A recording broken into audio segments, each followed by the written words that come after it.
Warga kejar jambret jadi tersangka. Kapolres Edi diganti Roedi Yoelianto. Ini sosoknya.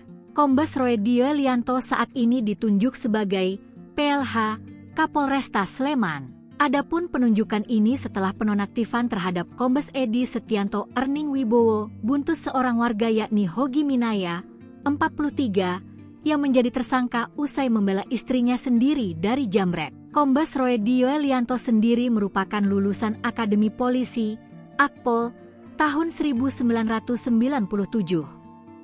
Dia memang memiliki keahlian di bidang reserse narkoba dan tindak pidana khusus. Roedi tercatat pernah menjabat sebagai Direskrimsus Polda DIY pada tahun 2019 dan dimutasi menjadi Wadir Res Narkoba Polda Sumatera Barat, Sumbar, setahun berselang. Sebelumnya, ia juga tercatat pernah menjabat sebagai Kapolres Darmasraya dan Kapolres Padang Pariaman, Polda Sumbar.